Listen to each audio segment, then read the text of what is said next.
Bonjour à tous et bonne année à la communauté. Ravi de vous retrouver pour une nouvelle saison d'essais sur la chaîne Coyote. Nous sommes aujourd'hui à Crépy-en-Valois, dans l'Oise, sous une météo particulièrement clémente, comme vous le constatez. Pour bien commencer 2020, je vous propose de partir découvrir la 3e génération de BMW Série 1 qui évolue bien plus qu'il n'y paraît. Pour BMW, c'est une révolution. Pour la plupart de ses futurs propriétaires, ce sera sans doute parfaitement indolore et inodore. Et pourtant, en reposant désormais sur une plateforme de Mini, la compacte bavaroise abandonne l'architecture propulsion à moteur longitudinal pour la traction à moteur transversal. Si la nouvelle série 1 conserve les mensurations de sa devancière, ses proportions évoluent avec un capot raccourci au bénéfice de la cabine.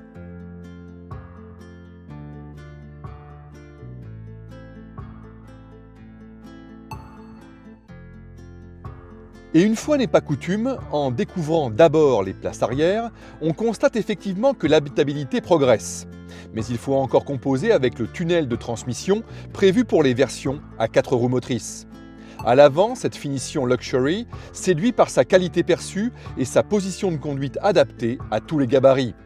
L'environnement, luxueux, se distingue par sa sellerie cuir et sa dalle numérique de 10 pouces, sans doute moins spectaculaire que celle proposée par Audi ou Mercedes, mais plus lisible au final. L'écran tactile peut aussi être contrôlé par cette molette e-drive qui permet de ne pas quitter la route des yeux.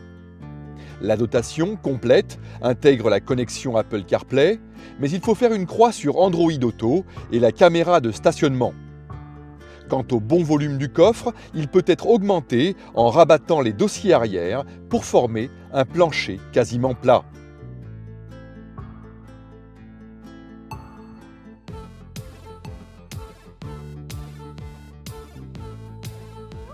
À la question « Le changement d'architecture a-t-il rendu la série 1 pataude ?», la réponse est clairement non.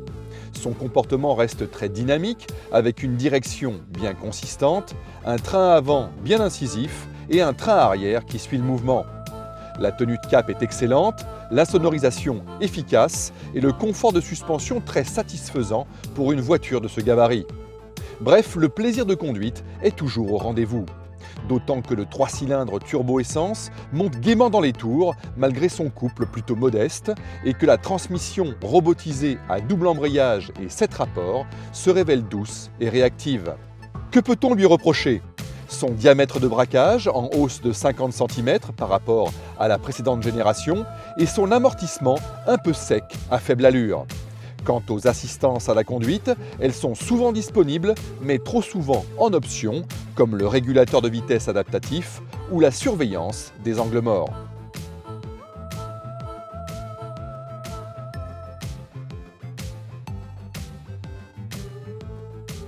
Vendue 35 600 € dans cette opulente finition luxury, la nouvelle BMW Série 1 a calé ses tarifs sur ceux de la Mercedes Classe A. Cela reste cher, d'autant que les options font vite grimper la note. Mais la compacte à l'hélice brille par sa sobriété aux allures réglementaires. Durant l'essai, elle s'est contentée par exemple de 6,4 litres de sans-plomb aux 100 km sur autoroute.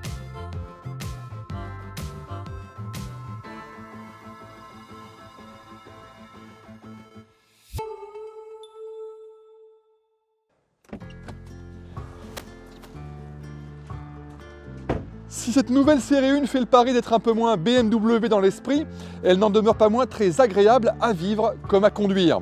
Sa calandre et son prix étant là pour rappeler qu'il s'agit bien d'une vraie BMW. A très bientôt sur la chaîne Coyote.